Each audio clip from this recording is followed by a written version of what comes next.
सौनक जी ने कहा, गुरुदेव हमें कृष्ण की प्राप्ति हो जाए ऐसी कथा सुनाइए। सूत जी कहते हैं, सुन लीजिए, आपके अंदर बड़ा प्रेम है भगवान के प्रति, इसलिए मैं आपको वो कथा सुनाता हूँ जो देवताओं को भी दुर्लभ है। एक बार भगवान सुखदेव कह रहे हैं कि एक बार परीक्षित को सुखदेव जी कथा सुना रहे थे। उसी क्षण देवराज इंद्र अमृत का घड़ा लेकर के आ गया और सुखदेव जी से इंद्र कहने लगे कि प्रभु ये अमृत आप परीक्षित को पिला दो और ये कथा अमृत जो है ये आप हमें पिला दो। एवं विनिमय जाते सुधा राज्ञा प्रपीयता, विनिमय कर लीजिए, अदला बदली कर लीजिए। सुखदेव जी हंसे। सुखदेव जी ने कहा, क्वा स्वधा क्वा कथा लोके क्वा कांचः क्वा मणिर्महान, कहाँ कांच का टुकड़ा और कहाँ मणि। आपके स्वर्ग का अमृत कांच के टुकड़े जैसा है और हमारी कथा तो मणि जैसी है। अब कांच का टुकड़ा लेकर भला अपनी मणि कौन देगा? हम नहीं दे सकते, ये सौदा हमें मंजूर नहीं, हमें बिल्कुल मंजूर नहीं। अब देखिए क्या होता है। सुखदेव जी परीक्षित से कहने लगे, सुखदेव जी कहते हैं, परीक्षित आप श्रवण करो। इंद्र को बड़ा बुरा लगा। सुखदेव जी बोले कि आप तो हमारी इस कथा के अधिकारी ही नहीं हो। क्या बताएं हम आप हमारी इस कथा के अधिकारी नहीं। अच्छा कथा सुनने का अधिकारी कौन? कथा सुनने का अधिकारी वही है जिसके अंदर कथा के प्रति, भगवान के प्रति अपार श्रद्धा और प्रेम होता है। इंद्र आप प्रेमी बनकर आते तो मैं आपको जरूर सुनाता, पर आप तो सौदागर बनकर आए और ये कथा सौदागरों की नहीं, ये कथा तो प्रेमियों की है। इंद्र चले गए नाराज होकर, स्वर्ग पर तराजू बांधी, एक पलड़े पर तमाम स्वर्ग के सुखों को रखा, दूसरे पलड़े पर तमाम भागवत जी को रख दिया दूसरे पलड़े पर, और एक पलड़े पर खुद बैठ गया। पर भागवत जी का पार कोई ना पा सका। स्वर्ग का कल्प वृक्ष सोना चांदी, सोचिए सोना चांदी स्वर्ग में क्या नहीं है बताइए। आपके पास कितना सोना है? किलो, 2 किलो, 10 किलो, 50 किलो, हाँ? है कि नहीं? इतना 50 किलो है। अच्छा, जिसके पास सोना नहीं है ना, वो चाहता मेरे पास सोना हो जाएगा। 1 किलो तो होना चाहिए। अच्छा 1 किलो हो जाएगा तो क्या करोगे? फिर जमीन से ऊपर चलना शुरू कर दो, 1 फीट ऊपर। 2 किलो होगा तो 2 फीट ऊपर, 3 किलो होगा 3 फीट ऊपर। लोग तो चलते हैं। स्वर्ग में कमी नहीं है किसी चीज की। सारा सुख रख दिया एक पलड़े पर और दूसरे पलड़े पर केवल भागवत को रखा, तो भागवत का पलड़ा इतना भारी था कि स्वर्ग के सुख तुच्छ नजर आ रहे हैं इस भागवत जी के साथ। ये भागवत साधारण नहीं है मेरी माँ, आपको बार बार सुनने को मिलती है तो आपको लगता होगा कि ऐसी है ना। आपने जरूर कोई पुण्य किया होगा और बार बार आपने पुण्य किया होगा, जिसके फल स्वरूप आपको श्रीमद् भागवत की कथा श्रवण करने का परम सौभाग्य बार बार प्राप्त हो रहा है। भक्तों, श्री शुक्र इंद्र को अब समझ में आया जब भागवत से भगवान प्रकट हो गए। प्रत्यक्षः कृष्ण एवं, भागवत से भगवान प्रकट हो गए। इंद्र बोले प्रभु आप यहाँ कहाँ से आ गए? भगवान बोले मैं भागवत में तो समाया हूँ। जब भगवान द्वापर में धराधाम को छोड़कर जाने लगे तब उद्धव जी ने पूछा था कि प्रभु अब आप जा रहे हो, अब हमें आपका दर्शन कैसे होगा? बोले जहाँ मेरी कथा होगी वहाँ मेरा दर्शन होगा। जहाँ कथा है वहाँ कृष्ण।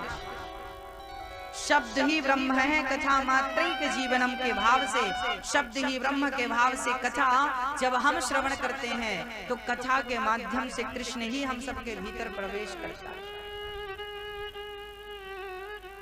हमारे अंदर की भक्ति पुष्ट होती है, आनंद का अनुभव करती है भक्ति हमारी। चलिए, इंद्र का अहंकार तो समाप्त हुआ। आइए चलते हैं उस पावन चर्चा की ओर, जहां अब सूत जी महाराज कहते हैं, एक बार इस कथा को देवर्षि नारद जी ने भी श्रवण किया। अच्छा नारद जी, हाँ अच्छा नारद जी तो संत थे, उन्होंने क्यों सुना? बोले नारद जी संत थे तो क्या हुआ, नारद जी को भी भागवत की कथा अच्छी लगती है। अच्छा मैया जी ये बताओ, आपको चाय अच्छी लगती है कि नहीं? अच्छी लगती है? हमें नहीं लगती अच्छी, क्योंकि हम पीते नहीं। जो पीता है उसे अच्छी लगती है। अच्छा आपको शराब अच्छी लगती है? नहीं पीते ना, पीते नहीं तो अच्छी नहीं लगती। जो पीता है उसे अच्छी लगती है। अच्छा मांस अच्छा लगता है? नहीं महाराज हम खाते नहीं, पर जो खाते हैं उन्हें अच्छा लगता है।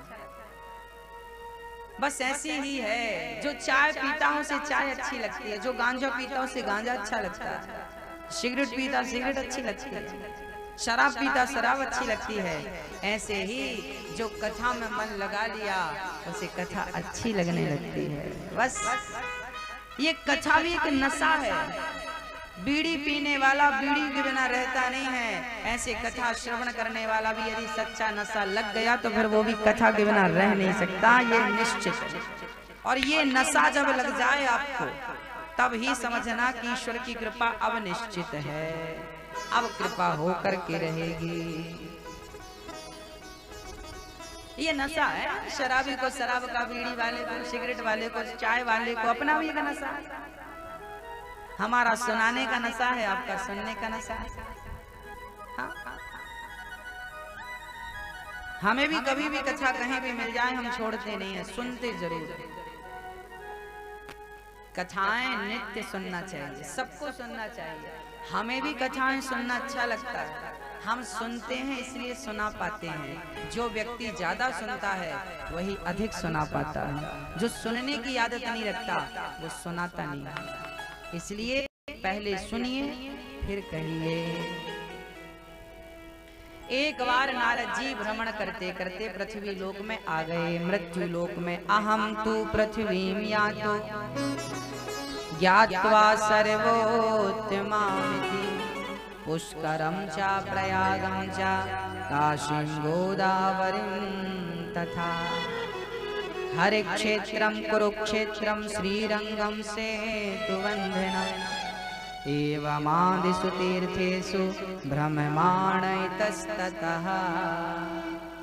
एक बार नारद जी कहाँ गए? पुष्कर, प्रयाग, काशी, गोदावरी, हर क्षेत्र, कुरुक्षेत्र, सारे तीर्थों में गए, पर शांति नहीं मिली।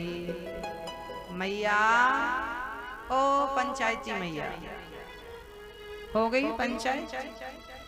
बड़ा मन लगा था पंचायत में, पाँव फैला, अब करो पंचायत।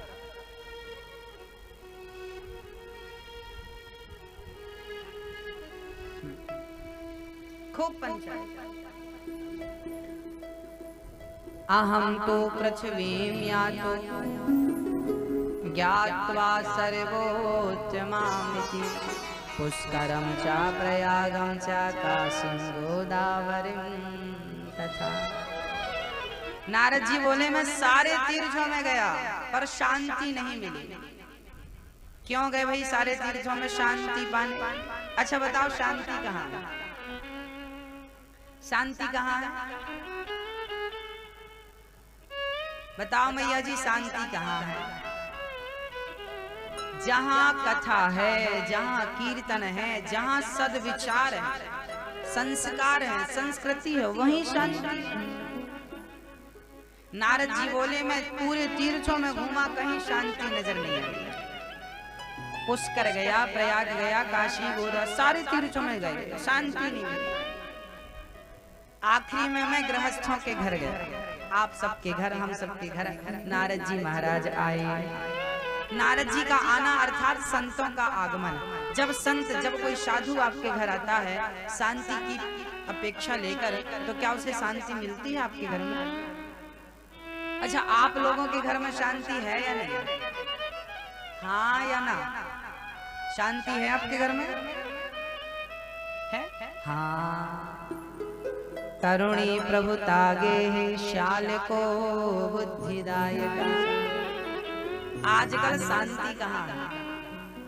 तरुणी प्रभु तागे।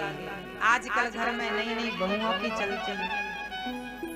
किसी के घर में बहू की चलती है तो किसी के घर में सास की चलती है।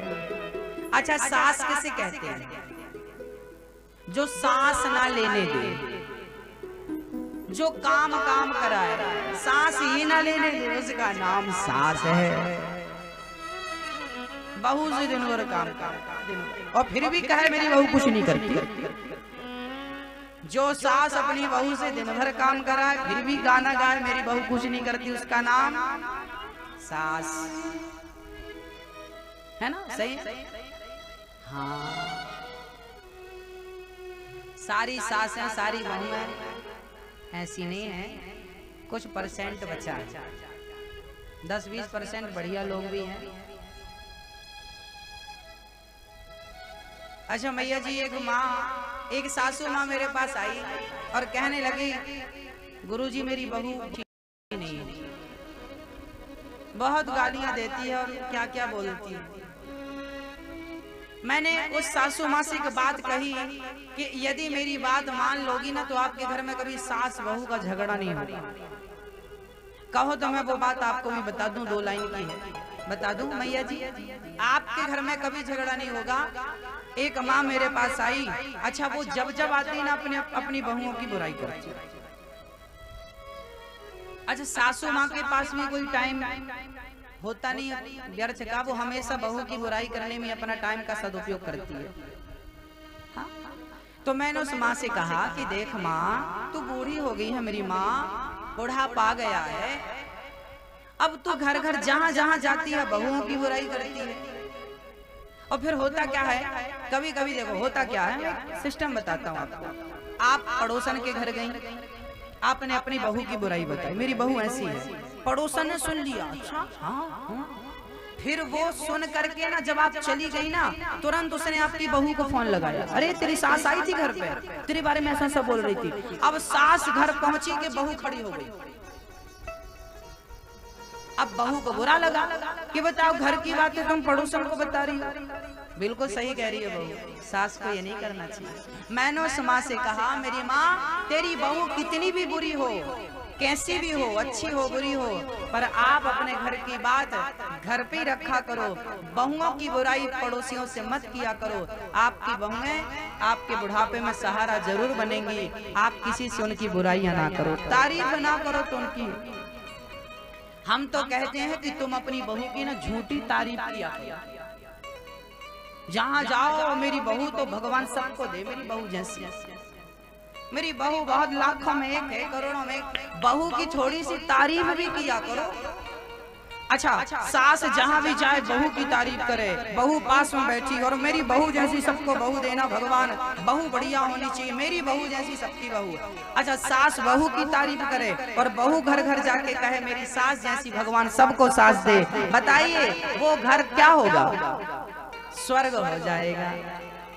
तो आप फिजूल में अपना टाइम वेस्ट करती हो। मत कहो कि बुरी है, कहो अच्छी है, अच्छी कहो अच्छी। कांटा भी कभी कभी अच्छा होता है, दूसरे कांटे को निकाल देता है। हाँ? हर बुरी चीज बुरी थोड़ी होती है, वो बुरी चीज कभी कभी अच्छी भी तो हो जाती है। जहर भी बहुत अच्छा हो जाता कभी कभी। अब कोई आदमी कहे कि मैं मरूंगा, भाई जहर लाओ, और जहर खाए और बेचारा मरे ना तो उसका सपना टूट नहीं जाएगा? बोलो राधे राधे। तो हर बुरी चीज अच्छी भी होती है यदि उसको अच्छे ढंग से लिया जाए तो। जहर को भी यदि हिसाब से लिया जाए तो वो जहर भी दवाई बन करके बड़े से बड़े रोग को समाप्त कर देता है। लेने की विधि होनी चाहिए। हाँ भक्तों, नारद जी कहते हैं तरुणी प्रभु तागे है श्याल को बुद्धिदायक। घर में नई नई बहुओं की चलती है, सासू माँ की पूछ नहीं है। नारद जी बोले अब तो मैं शांति खोजने गया था पर पति पत्नी का झगड़ा दिखाई पड़ा। आज लोग दहेज बहुत मांग रहे हैं ये दिखाई पड़ा, साले से सलाह ले रहे हैं ये दिखाई पड़ा। नारद जी बोले शांति नहीं, सीधा वृंदावन आए। वहां पर देखा एक 16 साल की कन्या बैठी थी उदास। एक बुढ़ा इस तरफ सो रहा था, एक बुढ़ा इस तरफ सो रहा था। नारद जी बोले यहाँ स्त्रियों का मेला है, मुझे संत का क्या काम। नारद जी जाने लगे, वो कन्या दौड़कर चरण पकड़ के कहने लगी, भो भो साधु क्षणम तिष्ठ मच्चिंतामपि नाशय दर्शनम तव लोकस्य सर्वथा गेहरम परम।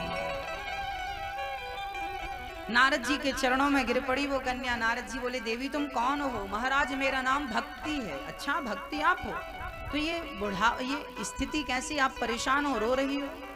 महाराज जब से कलयुग आया तब से मेरी ये हालत हो गई। कलयुग ने क्या किया? बोले कलयुग ने आकर के ये देखो मेरा बेटा ज्ञान बूढ़ा हो गया, मेरा बेटा वैराग्य बूढ़ा हो गया। ना कोई ज्ञान का ग्राहक है ना कोई वैराग्य का ग्राहक है। मैं कहाँ जाऊं, क्या करूं? नारद जी समझाए देवी चिंता ना करो, पहले अपना परिचय दो, आप कौन हो? महाराज मैं भक्ति महारानी हूं। अच्छा भक्ति हो? हाँ। कहाँ उत्पन्न हुई? उत्पन्ना द्रविणेशाहम वृद्धिम कर्णाटके गता। मैं द्रवण देश में उत्पन्न हुई, अर्थात हृदय में मैं उत्पन्न होती हूँ। कर्नाटक में बड़ी होती हूँ कानों से। कथा जब आप सुनते हैं कान कर्नाटक में बड़ी होती है। और गुजरात में तो भक्ति बुद्धि हो गई है। गुर्जरे जीर्णतांगता। गुजरात में ना भक्ति बूढ़ी हो गई। ये गुजरात क्या, गुजर गई रातें भजन के बिना। इसलिए मैं आपसे निवेदन करता हूँ आपकी कोई सांस भगवान के भजन के बिना ना जाए। सुबह उठते ही भगवान का चिंतन करो, सोते तक भगवान का चिंतन करते रहो। स्वप्न में आकर के भगवान आपको दर्शन दे करके आपकी आज की पूजा सफल बनाएंगे। अच्छा आपको सपने में दर्शन होता है कि नहीं ठाकुर जी का? किस किस को होता है? हाथ उठाओ। आपको सपने में आते हैं भगवान जी? अच्छा जो भगवान का चिंतन करके सोते हैं ना उनके सपने में भगवान जी जरूर आते हैं। इसलिए मैं आपसे निवेदन करता हूं कि कैसे भी आप रहो पर सोते समय भगवान का चिंतन और भगवान का धन्यवाद देकर जरूर सोया करो। हे प्रभु आपका बहुत बहुत धन्यवाद, आज का दिन आपने हमें दिया और आज मेरे से गलती हो गई है, झूठ मैंने बोल दिया है, कपट मैंने किया है, आज मैंने किसी का दिल दुखाया है। कान पकड़ करके क्षमा मांगो भगवान से और कहो प्रभु मुझे क्षमा करो। और इसके पश्चात आपको लेटना चाहिए, चिंतन करते रहना चाहिए। हरे राम राम राम हरे हरे, हरे कृष्णा कृष्णा कृष्णा हरे हरे। चिंतन करते हुए आपको लेट जाना चाहिए, सो जाना चाहिए। अच्छा हमें नींद नहीं आती ना तो हम कीर्तन लगा लेते हैं, श्री कृष्ण गोविंद हरे मुरारी, हे नाथ नारायण वासुदेव। और ये कीर्तन सुनते सुनते इतनी बढ़िया नींद आती है कि आप कह नहीं सकते हम आपसे। भगवान का चिंतन या भगवान की कथा सुनते सुनते सो जाओ या भगवान की कीर्तन सुनते सुनते सो जाओ। करते करते सुनते सुनते करते मुंह से नाम निकलता रहे, फिर देखो आनंद रहेगा आपके जीवन में। श्री नारद जी महाराज कह रहे हैं देवी आपकी ये हालत कैसे हुई? बोले जब से कलयुग। पर भक्ति ने कहा महाराज कलयुग इतना बुरा था तो उसे रहने क्यों दिया? बोले कलयुग बहुत बुरा है पर इसमें एक अच्छाई भी है। क्या अच्छाई है कलयुग में? क्या कलयुग अच्छा है कि बुरा है? बोलो मेरी माँ, अच्छा है बुरा है? अच्छा है बुरा? बोलो।